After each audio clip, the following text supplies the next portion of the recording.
Well, hello, ladies and gentlemen. Welcome to another edition of the EKN Face2Face. My name is Rob Howden. David Cole not able to be with us today. Actually, busy, of course, all weekend at Castle Motorsports Park. He's got some things to do back home in the office, then gets back on the road again Thursday to come back to Newcastle for the second triple header of this year's SKUSA Pro Tour, kind of the back-to-back summer festival of speed, we're calling it, at the SummerNats. I'm at the Airbnb here in Newcastle. Some crazy weather last night coming through. We actually didn't get it too bad. We got a lot of lightning and thunder. I saw on a couple social media posts that there was some lightning and some damage to some of the tents with the wind as well over at the track at Newcastle. So hopefully everybody's safe after everything that happened there. Essentially what we're doing here today is bringing on a couple of guests that dial things in on the weekend. Normally we do a debrief, as you guys know, the Tuesday afterwards, Wednesday after the event, after we've got home. David Cole and I will do the podcast where we'll go through all the categories, class by class, what happened at the racetrack. We kind of did that already. We decided to do evening debriefs every night on Facebook. They were pretty late. We didn't really get to leave the track till at 8 o'clock every night. So it ended up being like 8:30, 9 o'clock, and we ended up getting on. But we had a lot of people come on and join us, which was awesome. We appreciate it. So we really kind of went through every day and what happened already. So now, let me just jump over here to my comments. So I got the comments ready to go. Fire this one out here. I've got a couple of great guests joining me here today, which is awesome. The driver who was able to score a race win and 2 podiums in Pro Shifter, Rory from Magic Kart USA. He's going to be with us. And the young gun as well. A winner last year at the SummerNationals in X30 Junior. Now he's a senior driver. And actually, when I'm going through all the notes, 4 wins, 5 podiums, no finishes outside the top 5 in X30 Senior and KA100 Senior. Bryson Morris from Rawls Performance Group going to join me. So we got a good group of guests here. I know a lot of people are tuning in. If you have any questions for either of my guests, feel free to just drop them down in the comments here. I'll try to bring them up to the guys, and we'll go from here. Let's bring them in. Let's start with Rory Vanderster. Let's bring in Bryson. Guys, thank you so much for joining me here on EKN. Hi, thank you, Rob, for having me. Thank you for having me. Bryson, obviously you had no issues whatsoever on the weekend, but we got you dialed in. We couldn't get you in on your laptop, but we got you in on your phone. Looks like you're in the toter home at Rawlston right now. A couple of trophies in the back there. I like that. They look pretty good. Yeah, they do. Got 4 of them. Pretty nice. Maybe a couple more this weekend? Hopefully that's what happens. All right, Rory, let's start with you. Out of the gates, I got my notes here just so I had it in front of me. Out of the gate, let's talk about coming into the event first. Obviously, it's a bit of a different weekend. Normally, with Winter Nationals, a break, more racing, so spring nats, summer nats. You get time to kind of settle in. In the 25 years I've done this, but I've never had something like this for a national championship. It's even more racing over 10 days than the super nats at the end of the year. What were your thoughts coming in here? How to kind of approach 6 races over 10 days? Yeah, it was definitely weird. I mean, I've definitely tried to get track time as much as possible because as you know, most of the tracks around the country are closed. So it was hard to prepare myself. But there were a few races like the Stars Championship Series, WK, Rock Cup. So it was definitely a good way to get your feet wet again in a kart and try to get back to what you know. I think one of the key things, I'll start with you, and Bryson can obviously bring it up as well. One of the talking points that we had Wednesday and Thursday when we were there was the new tires, the new compound from Avinco and MG tires, that the rubber just wasn't going down. Everybody I talked to, they were flat sliding around the racetrack. It felt like they were on top of the track, not gripped to it. And you guys, obviously, normally the shifter car drivers help lay all that rubber down. Can you give your input, you think, on the tires and how you guys had to evolve the Magic chassis to be able to get the grip you wanted? Yeah, definitely. We were the first day, first 2 sessions, we were like, man, we have a lot of mechanical grip. We didn't do anything to chassis, just left it alone. It was good right out of the gate. And the last 2 sessions, it definitely changed a little bit, but we were expecting rubber to start getting laid down, and it was just not coming. And then that night, we walked the track, and usually you can walk on the track and your feet start getting stuck to the ground. It wasn't happening. And I honestly thought until maybe not even Saturday night, it was still not really coming down. It never really came down ever throughout the weekend. And that's really weird. Obviously, people talk about the different compound in the tires, the stiff sidewall as well. Yeah. Did that affect? Like, you guys obviously come into the weekend with a strategy, right? You have a game plan. Hey, after the first race, rubber's going down. We're probably going to do this. Here's the direction we'll probably go engineering wise, get the chassis where we wanted it to be. I would think you guys would have had to make changes or no changes, kind of on the fly. Well, it was nice when we had me, AJ, and Andrew all together, and one of us would try one thing, another would try another, and we would all try a different. But I mean, we all had coming into the weekend, we had a game plan that there was going to be rubber coming down, but it just never came down. So we had to switch our strategy kind of, but it definitely ended pretty well for us. Let's talk about the weekend itself. We go back to some of the success you've had. 2018 Rock Island King of the Streets. You won both races there. I think your top finish was third last year in the Pro Tour, but the Magic Kart USA team really kind of coming together. It's obviously a great chassis. You guys have dialed it in, as we said before the broadcast, before we started here. You guys have been doing as much practice and seat time as you possibly can. Yeah, almost every single weekend since Nolo that we could find a track. Like, we went to GoPro, I think, 4 times between me and AJ. Now lives down in Mooresville because he has a job there. So me and Andrew would drive down for the weekend and just go pound laps after, like, every 2 weeks. We'd almost be at GoPro because it was the only track that was open. That's it, right? And it's obviously a solid track as well. You end up qualifying fifth on Friday. You finished 8th in the pre-final, and the only real blemish on the weekend. I kept saying that. I thought you were the point leader. You will be the point leader if we have a drop, because you end up with a DNF 26th on the overall grid, less of course in the pro shifter category. But what happened day one? Yeah, day one, the bottom end just went, and I kept coming in after qualifying. I was like, man, something doesn't sound right. It doesn't feel right. And then third lap into the final, I just came into turn 1 and just the engine locked up. And obviously, so that's an issue. You come back the next day. Everything you got it dialed in. You got a new bullet ready to go, and then you dominate the day. Qualify on pole, win the pre-final, win the main event, your first Pro Tour win here. Give me your thoughts on that, because it was an absolutely perfect day.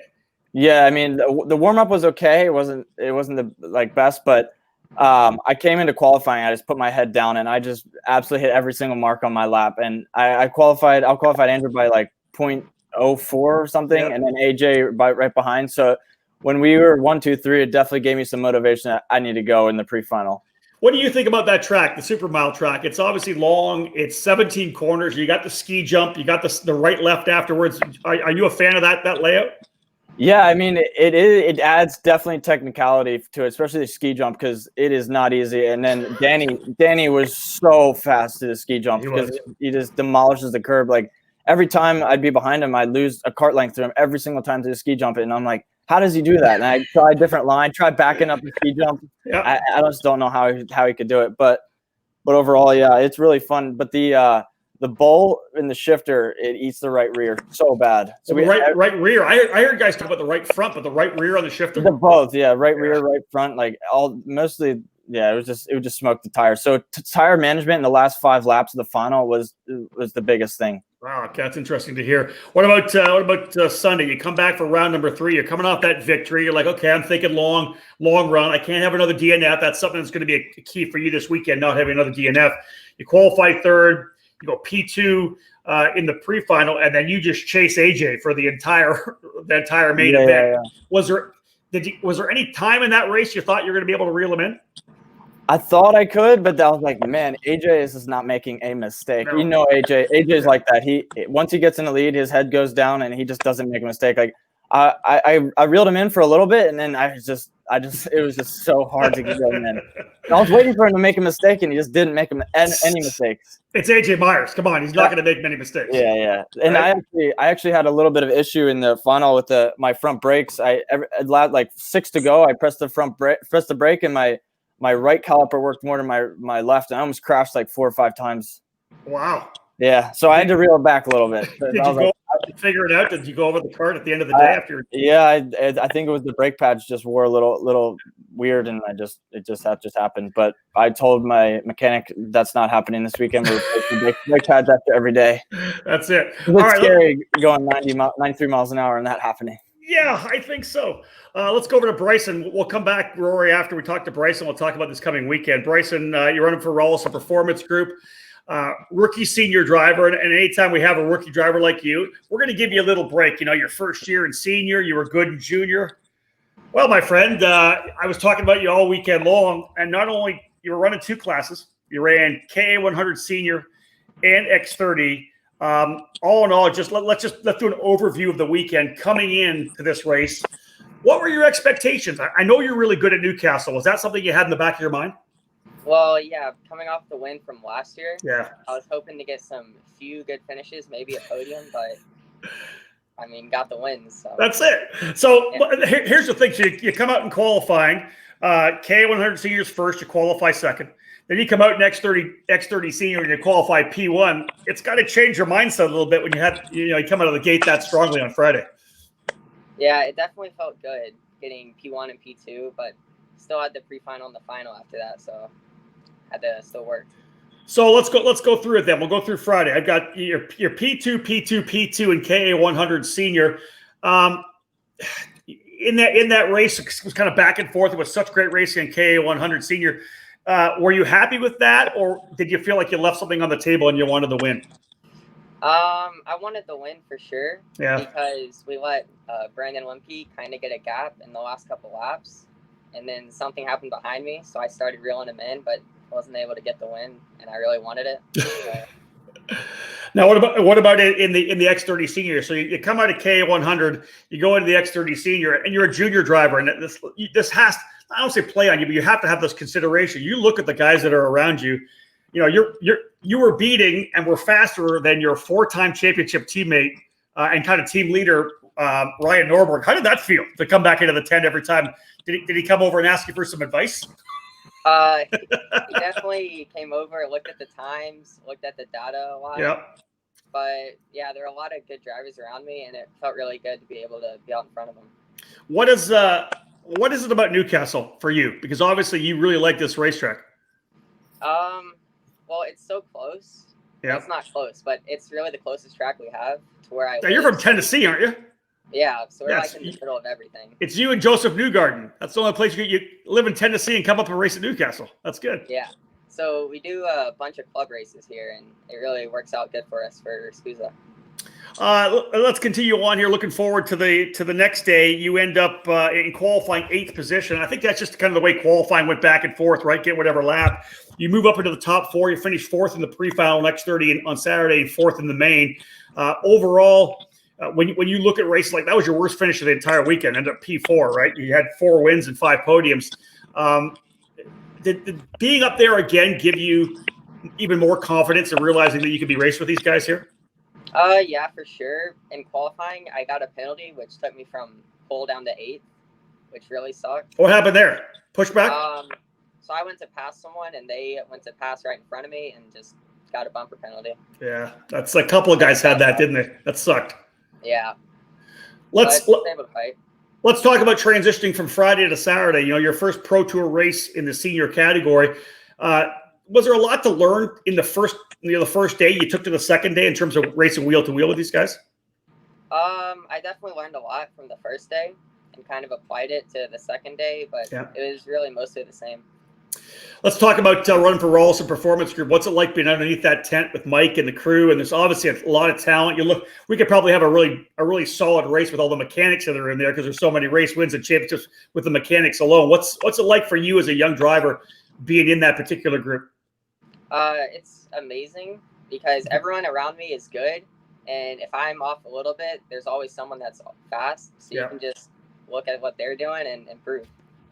Okay, so we go to Sunday, qualify 6th the next 30. You end up winning the pre-final. You win the main event. You go P3, P4, and then you win again in KA 100 senior. You sweep both main events on Sunday. What were your thoughts at dinner on Sunday night? Like, tell me, did you ever believe this could have happened? I mean, I was definitely hoping for it, but I didn't think that I'd get 4 wins in 1 weekend and 2 in 1 day. So it was really awesome for that. So how do you feel like you have more pressure potentially on your shoulder going into this weekend now? Yes, I think I do because I mean, coming off of a really good weekend, people just want to do better than you. So That's it. That's it. What about you with the tires? How did you find the new Avinco, the MG compound, the sidewalls? How did you feel driving around the track? Because again, everybody I talked to said it wasn't a normal feel. And you've obviously raced a lot at Newcastle. You know what this track feels like. What was it for you in terms of not getting a lot of rubber down? Well, we've been running on these tires for quite a while in the club races, so it honestly felt pretty normal. All right. So you obviously had the prep coming into it then. That's good. Yeah.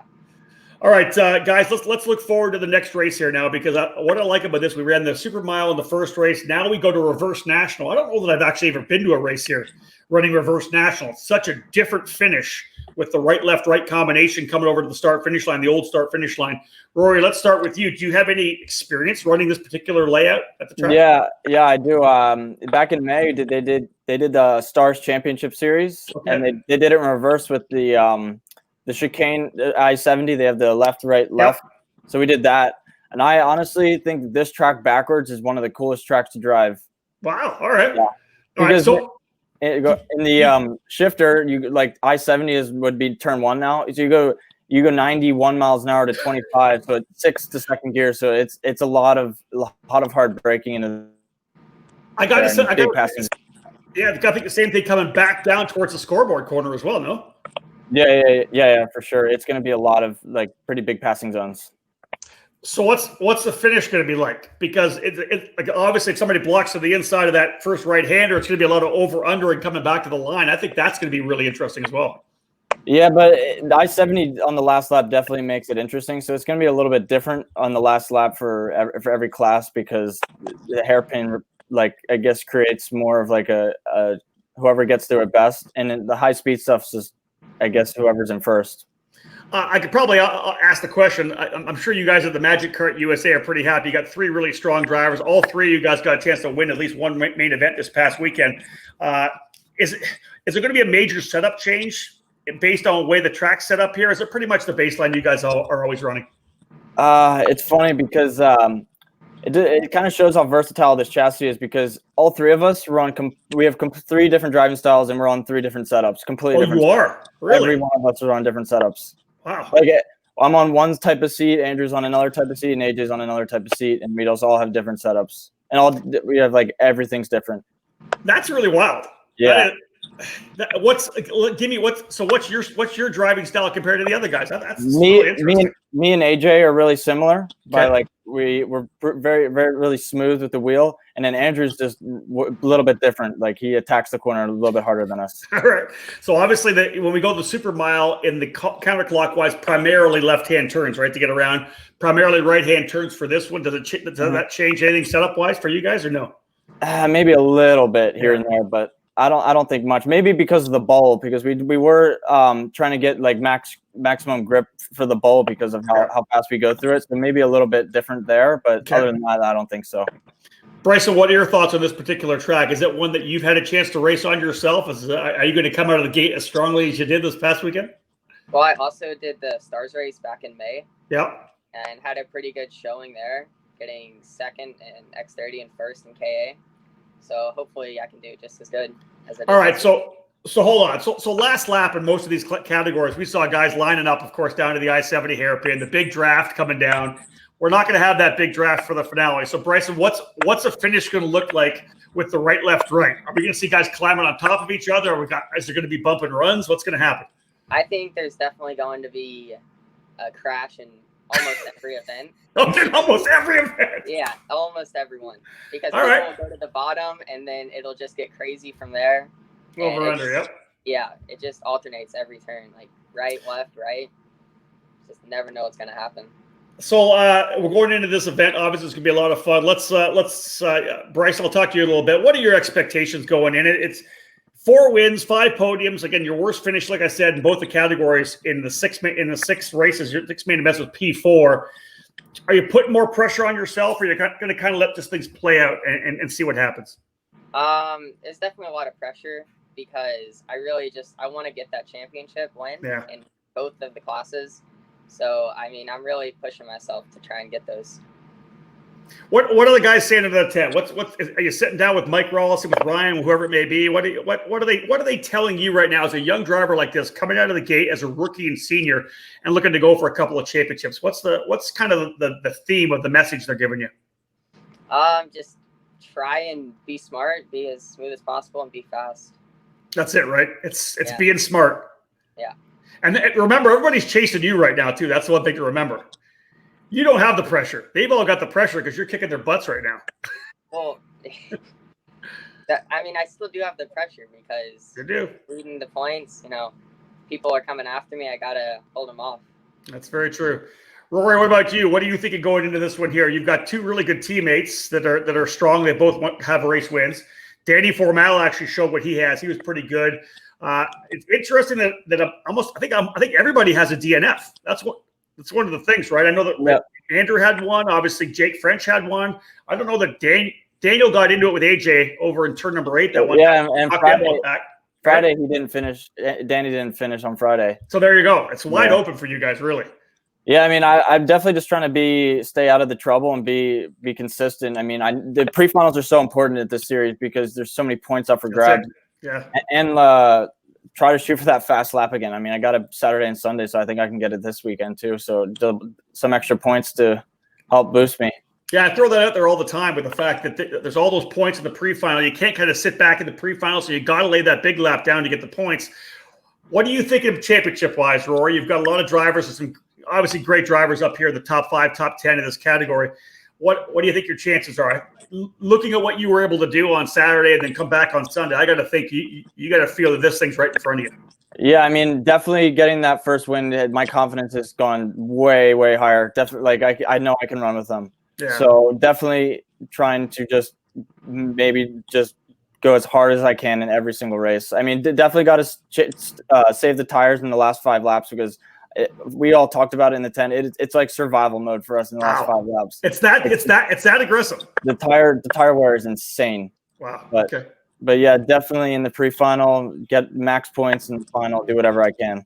Okay, last question for both of you guys. At one point, it looked like it was going to be raining for sure on the weekend. Now it's like 30 or 40%. Rory, you and I talked a bit before we came on live here. What are your thoughts if we do get a little bit of wetness? My thoughts, I definitely need to have more than once. Like if I have like a couple sessions, I'll adapt. But if it's just like one wet, like the finals just wet, it'll be a little struggle for me. But I'm used to driving the rain because of the East Coast. But Andrew and Danny are quite fast in the rain, so it's gonna be funny or a fun one if it's gonna rain. That's exactly right. Bryson, what about you? I don't know much about your rain experience, but it's a track you know very well. Are you going to be good if we get some wet? I'm not very experienced in the rain. So okay. Yeah. Maybe, hopefully, but definitely in reverse. I've never driven it in the rain, so it'll be difficult. All right. That makes things real interesting for sure. Well, guys, I really appreciate you taking the time to join me. I know we're going to be, I think tomorrow's unofficial practice. We go back to practice on Thursday. More racing all weekend long. I really appreciate you joining me here on EKN. Thanks, guys. It's awesome. Thank you. Rory, Bryson, thank you so much, guys. We'll drop these guys out of here. That was awesome. Two really tremendous, especially talented American drivers. Of course, Rory Vanderster and Bryson Morris. Think about Bryson, right? Just come out of the junior categories. Normally, when you come up into senior, there's all that pressure running against the guys that you've been watching race at the top level.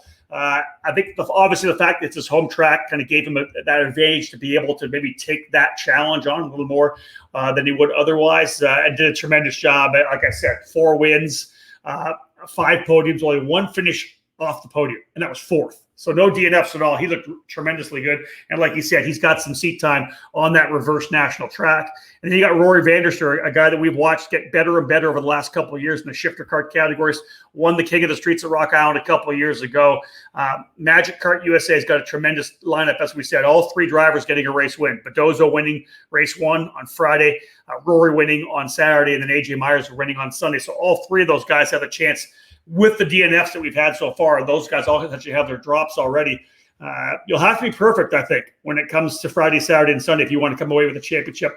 Kudos to both these guys and what they were able to do in the opening weekend. Thank you so much for joining us here on EKN, folks. We appreciate it. Again, David Cole and I will be doing evening debriefs on Friday, Saturday, and Sunday. We may even throw in a Thursday one as well. Give us an opportunity to talk about the racetrack as well. But again, I appreciate you guys tuning in here to EKN and Facebook. Thank you for following our social. Another full trackside live weekend coming up, folks. We'll be able to crown the champions in the SuperKarts USA program. When we're done here, this, of course, goes on to YouTube. If you don't follow our YouTube channel, go do that as well. And for those of you who like to listen to our podcast when you're on the road, we'll turn this into a podcast as well, as David has been doing with what we have, the debriefs we did last week. So everything, podcast, YouTube, here on Facebook, you can always come back and watch it again. We do appreciate it, folks. Thank you so much for joining me here. Book it.